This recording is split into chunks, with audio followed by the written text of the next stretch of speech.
Hello दोस्तों, welcome to our channel. तो आज है हमारा टारगेट डे 19 और ये हम लोगों के लिए खुशखबरी वाली बात है कि हमारा बहुत हद तक सिलेबस निपट चुका है।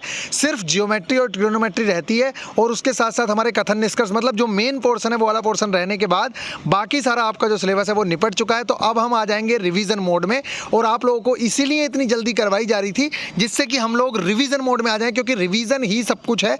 मैंने एक साल पहले भी आप लोगों को यही समझाया था और अभी भी मैं आप लोगों को समझा रहा हूँ कि रिवीजन के बिना सिलेक्शन कभी नहीं होता है और ना किसी का हुआ है ना होगा। जितना आपने पढ़ा है यही चीजें आप लोगों को सिलेक्शन दिलवाएंगी, इसलिए रिवीजन मोड में हमें आना था, इसलिए मैं इतनी फास्ट आप लोगों को लेके आया। और ये हम लोगों के लिए खुशखबरी वाली बात है कि अब हम रिवीजन मोड में आ जाएंगे और जो हमारी चीजें रिमेनिंग है उनको हम धीरे धीरे करते चलेंगे, लेकिन रिवीजन करना बहुत बहुत ज्यादा जरूरी है। अब हमारे लिए सिर्फ दो ही चीजें इंपॉर्टेंट होंगी, एक तो हम अपनी चीजों को पुरानी वाली को रिवाइज करते चलेंगे और हम अपनी चीजों को क्या करेंगे, टेस्ट देते चलेंगे। तो टेस्ट देना, रिवीजन करना, टेस्ट देना, रिवीजन करना, ये हम लोगों को चीजें करनी है। मोस्ट इंपोर्टेंट चीजें ये हैं कि मॉर्निंग और इवनिंग में आप लोगों को जो साइंस वाली याद करने की चीजें हैं, बायो वाली याद करने की चीजें हैं, स्टैटिक जी के जो याद करने वाला है उस चीज को आप मैं रिक्वेस्ट करूंगा कि मॉर्निंग और इवनिंग का टाइम जरूर से जरूर दें। बीच का जो आप लोगों का टाइम है उस टाइम में आप लोग अपना मैथ्स, रीजनिंग जो करना चाहते हैं करिए, लेकिन मॉर्निंग और इवनिंग में याद जल्दी से होता है, इसलिए उस टाइम को अपने याद करने वाली चीजों पर रखिएगा। और मैं कॉन्फिडेंस के साथ बोल रहा हूं इस चीज को, जो लोग बोलते हैं उनका मुझे कुछ नहीं पता, लेकिन मैं कॉन्फिडेंस के साथ बोल रहा हूं कि 15 दिन में आप अपने आप को इतना बूस्ट कर लोगे, इतना बूस्ट कर लोगे कि बहुत ज्यादा। कुछ लोगों के मुंह से मैं सुन रहा हूं इस टाइम पे, कुछ लोगों की मैंने सुनी है कि भाई इन 15 दिन में कुछ नहीं हो सकता, ये नहीं हो सकता, वो नहीं हो सकता। मैं आप लोगों को लिख के दे सकता हूं यार, 15 दिन में बहुत कुछ हो जाता है। उनसे नहीं हुआ तो उनकी बात छोड़ो, लेकिन आप कर सकते हो। अगर आपको एक राइट गाइडेंस मिली हुई है तो बहुत ही आसानी से आप सिलेक्शन ले सकते हो।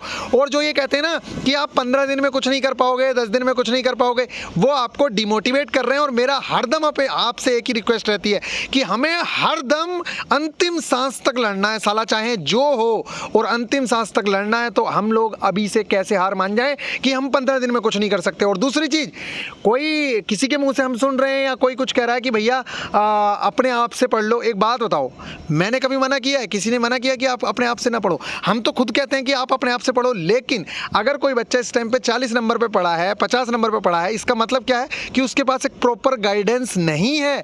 तो अगर वो अंडर गाइडेंस किसी की आके, देखो एक मान लीजिए बीटेक वाला बच्चा है, उसको सिलेबस की जानकारी नहीं थी मान लीजिए यहाँ की, लेकिन उसके अंदर टैलेंट बहुत भरा हुआ था। तो अगर उस चीज को निखारने के लिए कोई बंदा उसकी हेल्प कर दे रहा है और वो उस हेल्प की सहायता से विद इन 20 डेज सिलेक्शन ले रहा है, तो बताओ ये अच्छी बात है? या उसे ये कह दिया जाए कि भैया तुम अपने घर में बैठ के खुद से पढ़ो? क्या ऐसा पॉसिबल है? जिस बंदे ने जो एग्जाम्स दिए हैं उसके पास कुछ तो एक्सपीरियंस होता होगा, और इसीलिए कहते हैं कि दूसरों के एक्सपीरियंसेस से सीखना बहुत अच्छी बात होती है। इसीलिए जो लोग आपसे ये कह रहे हैं कि भैया खुद से पढ़ लो, तो ये बात उन लोगों पे तो लागू जरूर से जरूर होगी कि जो लोग 70 पे पढ़े हैं, 80 पे पढ़े हैं। बिल्कुल इस टाइम पे आप लोग अपना रिवीजन करिए, प्रैक्टिस करिए, रिवीजन करिए, प्रैक्टिस करिए। लेकिन जो बच्चा बीटेक किया हुआ है मान लीजिए, या लेखपाल है, अब उसने अगर 70 नंबर गेन कर रखे हैं यूपी ट्रिपल एससी में, 80 नंबर गेन कर रखे हैं, इसका मतलब उसके पास दिमाग तो है, ऐसा तो है नहीं कि उसके पास दिमाग नहीं है, लेकिन उसको एक राइट डायरेक्शन की जरूरत है, जो एक उस बंदे से मिल सकती है जिसने एग्जाम को फाइट किया है, रेलवे के एग्जाम्स को देखा है, वो उन एग्जाम्स के साथ जुड़ा हुआ है। तो मैं आप लोगों से रिक्वेस्ट करूंगा कि उन लोगों की बातों में बिल्कुल ना आए जो आपसे ये कह रहे हैं इस टाइम पे कि 7 दिन में, 15 दिन में कुछ नहीं हो सकता। मैं यार कितना बोलूं, ये आप लोगों को मजाक लगता होगा, 7 दिन में बहुत कुछ हो सकता है, बहुत कुछ, अगर आप एक सही डायरेक्शन में जाएं तो। एप्लीकेशन पे जो स्टूडेंट हैं, देखो मैं झूठ तो नहीं बोलूँगा, किसी भी एक स्टूडेंट से ये पूछना कि भैया ने जो बायो के लिए अप्रोच बताई है या स्टैटिकली जीके के लिए जो अप्रोच बताई है, क्या वो इतने कम टाइम में उस चीज़ को कंप्लीट कर पा रहे हैं या नहीं कर पा रहे? देखो जो बच्चे हमारे साथ पहले से जुड़े हुए हैं उन लोगों को कुछ करने की ज़रूरत नहीं है, उन लोगों के तो सब कुछ ठीक है, बहुत अच्छा है। लेकिन अगर कोई नया बच्चा है तो उसको अगर वो टारगेट से सारी चीज़ें करना चाहेगा तो मेरे हिसाब से भी इम्पॉसिबल सा लगेगा, क्योंकि इस टाइम पर वो टारगेट्स कंप्लीट करना, मटेरियल ढूंढना, ये बहुत दिक्कत का काम है। तो मटेरियल अगर एक जगह आप लोगों को मिल रहा है और उससे आप चीजें कर पा रहे हो तो मेरे हिसाब से वो चीजें ज्यादा बेहतर हैं, बाकी आपकी मर्जी है। तो बस मैं आप लोगों से ये कहूंगा कि हम लोगों के लिए खुशखबरी है कि हम रिवीजन मोड में आ चुके हैं और अब हम आगे रिवीजन मोड में चलेंगे। आप लोगों के जो कथन निष्कर्ष और ये वाले चैप्टर्स हैं इन पे हम लोग बात करेंगे कि किस तरह से आप लोगों को कंप्लीट करने हैं। लेक्चर भी सजेस्ट करेंगे, रोज डेली 5 से 7 क्वेश्चंस भी डाले जाएंगे टेस्टों के अंदर और समझाऊंगा भी मैं। एक बार मैं चाहता हूं कि बस आप लोगों को कॉन्सेप्ट इसका समझा दूं, फिर उसके बाद आप क्वेश्चंस की प्रैक्टिस करना। और आप सब लोगों से आज भी रिक्वेस्ट कर रहा हूं कि प्लीज प्लीज़ इन दोनों चैप्टर्स को कवर करने का एक ही तरीका है, एक बार कॉन्सेप्ट सीखने के बाद रोज डेली 10 क्वेश्चन 15 क्वेश्चन की प्रैक्टिस करना। और अगर आप रोज डेली 15-10 क्वेश्चन की प्रैक्टिस करोगे तो उससे आपके अंदर कॉन्फिडेंस आ जाएगा, आपको पता चल जाएगा कि रेलवे किस तरह से सही आंसर मानता है, किस तरह से नहीं। तो चलिए मीटअप भी करें। मीटअप मतलब जो भी आप लोगों का वर्चुअल मीटिंग होगी, जैसे भी होगी, वो भी मैं पुराने स्टूडेंट के साथ करने वाला हूँ बहुत जल्द। फिलहाल हम लोग बात करते हैं कि आज के टारगेट्स क्या हैं। तो गाइस देखो, अब जीके भी लगभग खत्म ही होने वाली है, इसलिए मैं आप लोगों से कहूँगा जो स्पीडी वाली जीके है वो आपके पास होनी ही चाहिए, जिससे कि आप लोगों ने सारी चीज़ें पढ़ तो ली हैं तो अब आपको वो पढ़नी आसान हो जाएगी। बस मेन चीज़ ये थी, उस टाइम पे आप खोलते थे वो पढ़ी नहीं जाती थी, लेकिन अब आपके सारे टॉपिक्स कंप्लीट हो गए हैं तो वो चीज़ें पढ़ी जाएंगी। तो प्लीज़ मार्किंग मैंने दी हुई है आपको, तो आप लोग उस चीज़ को जरूर से जरूर करें। तो आज का आपका जो टारगेट है वो देख लीजिए, इसमें अब रिवीजन इंक्लूड करना मैंने शुरू कर दिया है। तो मिस वर्ल्ड मिस यूनिवर्स जो रिलेटेड क्वेश्चन हैं वो आप लोगों के आते ही आते हैं, बहुत बड़ा इवेंट है ये जो पूछा जाता है। इसके अलावा शांति स्वरूप भटनागर पुरस्कार रह रहा था, वो आपको डाल दिया है। 64वां मतलब 64वां ग्रैमी अवार्ड एक बार कर चुके हो, लेकिन ये रिवीजन मोड में फिर से डाल दिया है।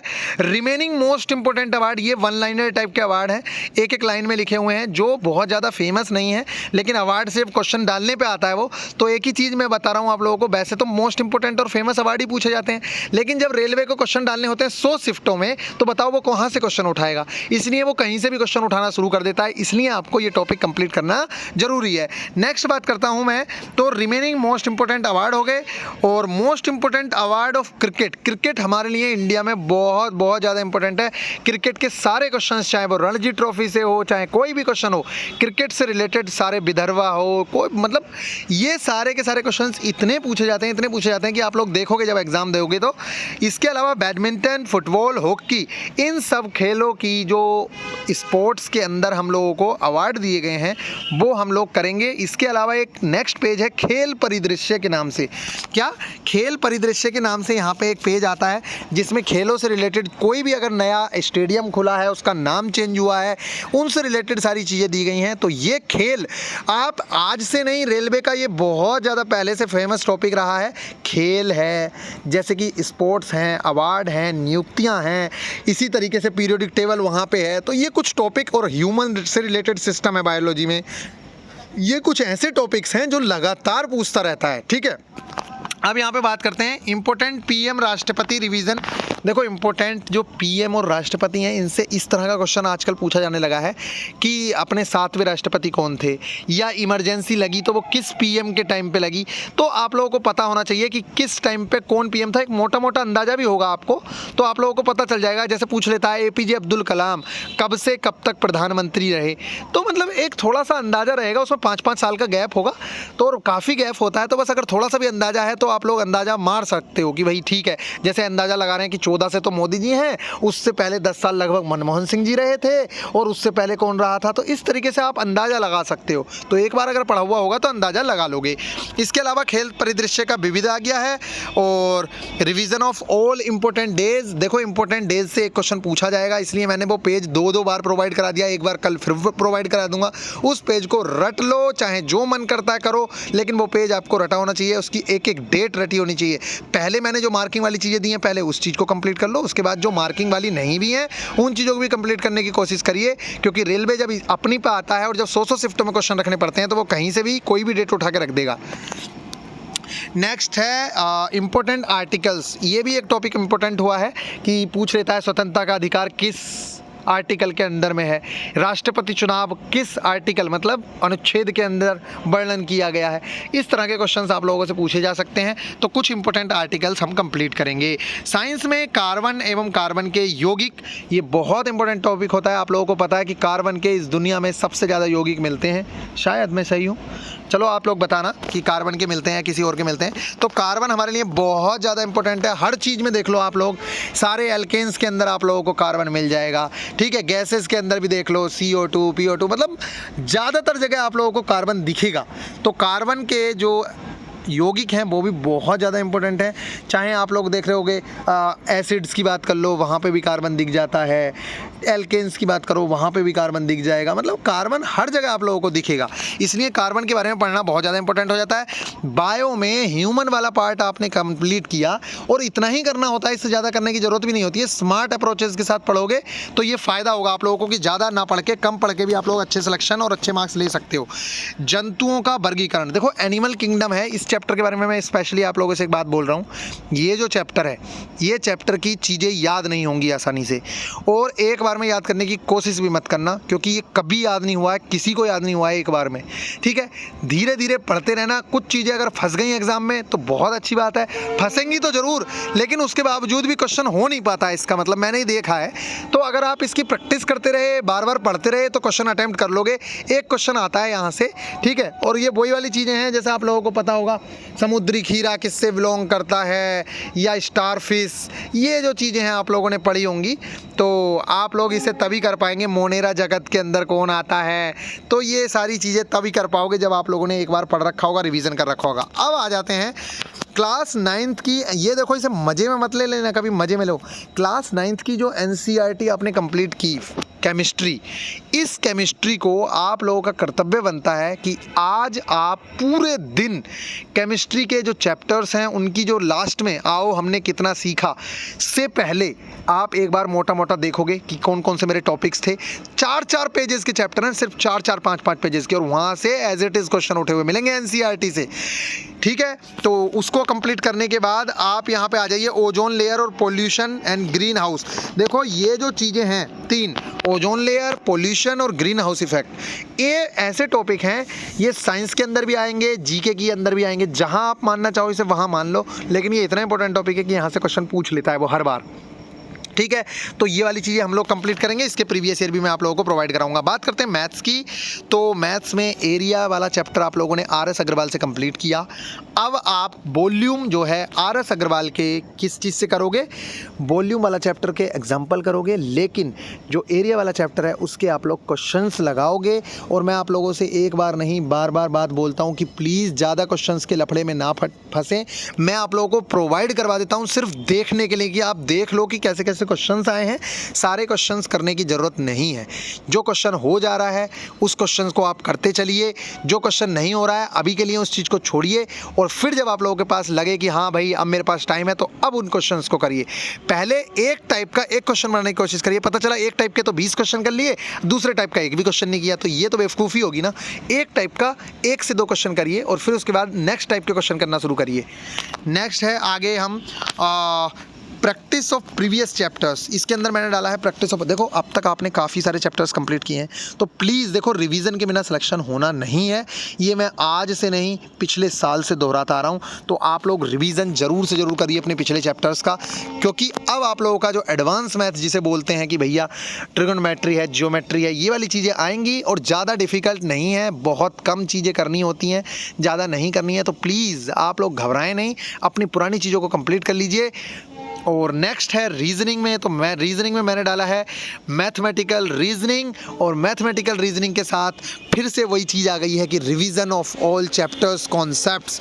आप सारे चैप्टर्स के जितने भी कॉन्सेप्ट्स हैं उन्हें ज़रूर से ज़रूर करिए, अदरवाइज़ आप लोगों का होगा वही कि आगे बढ़ते चले जाओगे, पीछे की चीज़ें भूलते चले जाओगे। और मैं अपने प्रोग्राम में आज से नहीं पहले से ही ये काम कराता आ रहा हूँ कि हमें ऐसा करना ही नहीं है, हमें जितना आता है हमें उससे ही मार्क्स खींचने हैं। तो अभी आपको जितनी चीज़ें आ गई हैं उन चीज़ों को आप रिवीजन करके अपने अंदर घुसाने की कोशिश करिए, क्योंकि अगर आप बाहर की चीज़ों को घुसाते चले गए तो पीछे वाली चीज़ें निकलती चली जाएंगी। हमें ये नहीं करना है, और ये स्टडी का तरीका भी नहीं है। पढ़ाई का एक ही तरीका है कि जो चीज़ें पुरानी पढ़ी हैं, इसीलिए आप लोग सोचिए जो दूसरे ज्ञान पेल रहे हैं ना इस टाइम पे, सारा का सारा कंटेंट, सारी की सारी चीज़ें उन्होंने एक बार हमारी फॉलो कर करके छोड़ी हैं।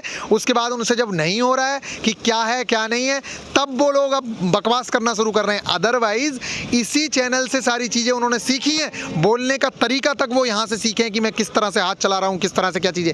कुछ लोगों ने तो एज इट इज़ चीज़ें उतार दी थी जाके बोर्ड पे कि भैया ये करा लो वो करा लो। और ये तो देखें कि दूसरों की बुराई करना अच्छा तो लगता है, मैं बोलूँगा नहीं, लेकिन आप लोग ये तो सोचो कि आप लोग क्या करा रहे हो। मतलब आप 4 क्वेश्चन अगर बोर्ड पे लिख के बच्चे को समझा रहे हो कि ये आ जाएंगे, ये तो बेवकूफ़ी है ना। 4 क्वेश्चन भी अगर आप ट्रिक से करा रहे होते, कुछ अच्छा बता रहे होते, जैसे कि हमने टेनिस टेनिस ग्रैंड स्लैम कराए हैं या बाकी चीज़ें कराई हैं, तो कुछ तो फ़ायदा होता है उस चीज़ का। आपने 4 किताब में से 4 क्वेश्चन लिख दिए और बता दिया कि ये आ सकता है, ये ऐसे थोड़ी होता है, ये कोई तैयारी होती है? तो आपको किसी की बुराई करने का हक तब बनता है जब आप उससे बेस्ट करा के दे रहे हो। अगर आप उससे बेस्ट करा के नहीं दे रहे हो तब आपको कोई भी हक नहीं बनता। और ये बातें तो बिल्कुल छोड़ दो, मैं आज बता रहा हूँ, देखो मैं अपने लिए नहीं कह रहा हूँ, मैं आप लोगों से पिछले साल से ये बातें बोलता आ रहा हूँ कि पढ़ाई में कभी भी लालच नहीं करना चाहिए। अगर मैं किताबें, नोट्स कुछ भी निकलवा रहा हूँ ना, और कुछ लोग कह रहे हैं कि हम मिडिल क्लास फैमिली से, अरे तो हम कौन से बहुत बड़ी फैमिली से हैं भाई? मिडिल क्लास फैमिली से हो, लेकिन नोट्स तो निकलवाने पड़ेंगे ना आप लोगों को। अगर आप नोट्स नहीं निकलवाओगे तो पढ़ो पीडीएफ से, फिर दिक्कत होगी। तो करना पड़ेगा, ये तो करना ही पड़ता है। आप नहीं करोगे तो दूसरा करेगा, फिर तो मार्क्स उसको गेन हो जाएंगे, नौकरी वो ले लेगा। आप यहाँ 300 रुपये बचाओ, वो वहाँ जाके 30,000 रुपये उठाएगा। तो ये वाली बातें मुझसे मत बोलो कि भैया नोट्स निकालने में पैसे लग रहे हैं। देखो ये मैं कह सकता हूँ कि 10 रुपये का प्रिंट मत निकलवाना, 10 रुपये के प्रिंट से अच्छा तो जाके बुक ले आना। लेकिन बुक लेने में भी अगर आप कंजूसी करोगे तो फिर काम नहीं चलेगा। लेनी तो पड़ेगी, पढ़ना है, सिलेक्शन लेना है तो लेनी पड़ेगी, ये निश्चित है। अगर आप देखो, मैंने 2 साल पहले कोई बुक ली, अब उससे कोई अच्छी बुक आ गई या उसका ही लेटेस्ट एडिशन आ गया जिसमें कुछ चीज़ें जुड़ के आ गई, मुझे लग रहा है कि अब मेरे एग्जाम में यहाँ से अगर मैं इस चीज़ को पढ़ लूँगा, इस चैप्टर को, तो या तो उस चैप्टर की मैं फोटोकॉपी करा लूँ या फिर उस चैप्टर को मैं नई बुक ले आऊँ। ठीक है, तो मुझे कुछ तो करना ही पड़ेगा। और सबसे बेस्ट यही होता है कि अगर कोई नया चैप्टर ऐड हुआ है या कुछ चीज़ें लग रही हैं तो उस चीज़ की फोटोकॉपी करा लो। और अगर आपको फोटोकॉपी भी महंगी लगती है तो भैया इससे सस्ता तो कोई जुगाड़ है नहीं, क्योंकि बाहर भी जाके देखो, एक प्राइवेट जॉब के लिए भी कितना बुरा हाल हो रखा है, कैसे पढ़ें।